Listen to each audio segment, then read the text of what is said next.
up, guys? Dan Man's back, bringing you another big guide from Go Go Muffin.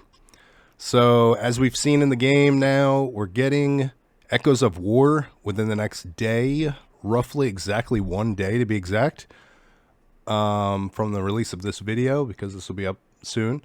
So, I wanted to put out a guide. Forgive me if my voice is a little cracky.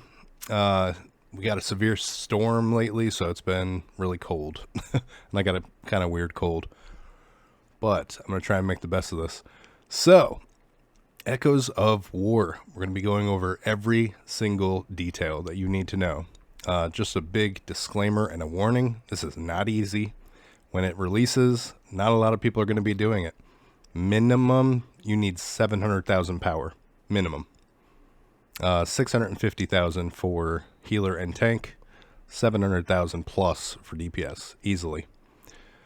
Yeah, full guide.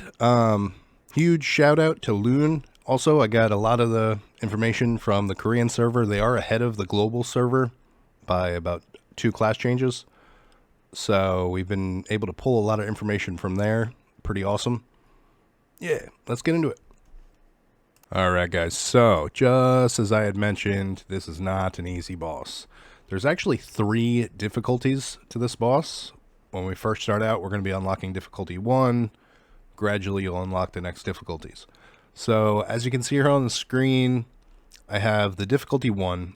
DPS, you need to be at least 700,000 power or higher, preferably higher. 650 minimums for the tank and the healer. It's good baseline. One big note here is the accuracy. So you are fighting a dragon. Your accuracy is a huge thing to take note of.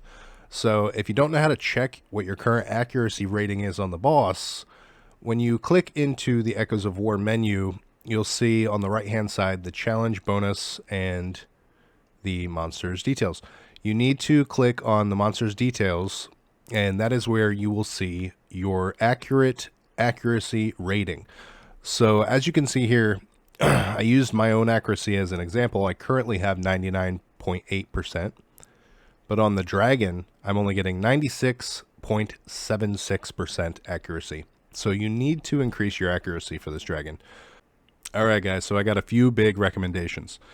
This dungeon is much like Trial 9. So I recommend that all 6 party members have at least attempted Trial 9 to understand the mechanics, maybe get a feel for the timing. This will give you an edge against this dragon. The other major point to note is the communicate and plan ahead. This is huge. You guys need to organize. You need to figure out the strategy. Have all 6 members watch this video. Because like I said, I'm breaking this down entirely. Voice chat is huge. If you guys can get on a voice chat, major advantage there. The last mandatory, this is mandatory as a recommendation, turning point. So this is the talent tree. As your secondary talent tree, you're going for the unyielding state. All 6 party members need this. Mandatory. This will give your team the edge.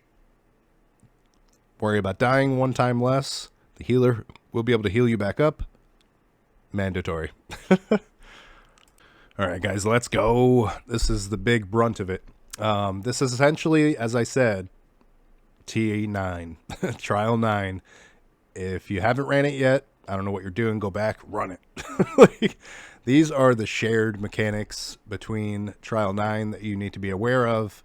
Phase 1, DPS, save your abilities for the Dark Gaze mechanic. The tank is going to run Banner on auto. Use also shield and endurance. Every time that the boss uses Dark Gaze, you're going to pop shield and endurance. The healer needs to focus on cleanse for the Black Tide burst. And divine heal at the end of phase 1 when you see the dragon liberation skill. That is phase 1. So each class, make sure you're focusing on these key things. Phase 2. DPS, you need to save your Melamon awakening skill for the second half of this. This is during phase 2. Save skills during the apocalypse. Do not do any of your skills as a DPS while apocalypse is running. At the end of apocalypse, the boss takes 2 times damage. This is when you use your awakening skill from your Melamon and everything. Blow it all out. You do 2 times damage after the Apocalypse skill. That's your job as a DPS. Tank, shield, and endurance on Scorched Earth. Watch for Scorched Earth. Use shield, use endurance.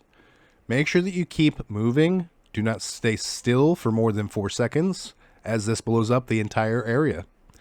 So count it out as the tank. Make sure you know what you're doing. 4 seconds. Don't stay there.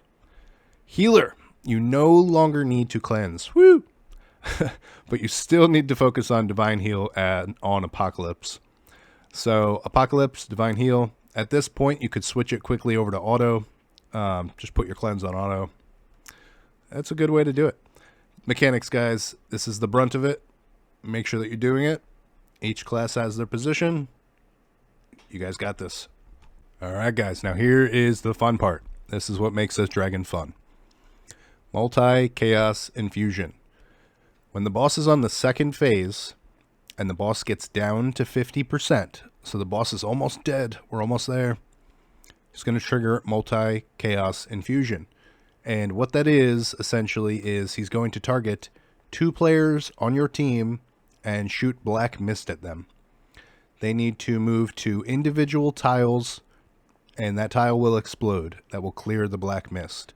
This damage is extreme, so you cannot share this damage with other party members. It will kill people. You also cannot take this damage twice. It will kill people. So you need to rotate people in and out. The way you do this is with these pictures here. So you take a look at your 6-man team. Look at the starting position. Get everyone into the same tile. Find out who it's targeting. Communicate. Or say, I'm going to go left, I'm going to go right. Then you move to the second picture here, which shows yellow in one tile, green in the other tile. As soon as that tile is exploded, go back to the starting position. So now you guys are all back in the same tile. And the dragon is going to target 2 new members.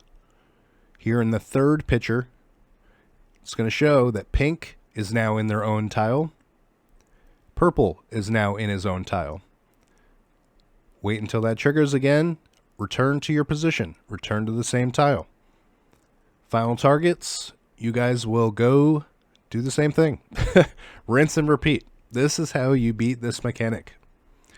You guys, this is tons of fun. It's super hard, but that's what makes this game fun. That's what makes this game the best. I hope you guys have the best of luck.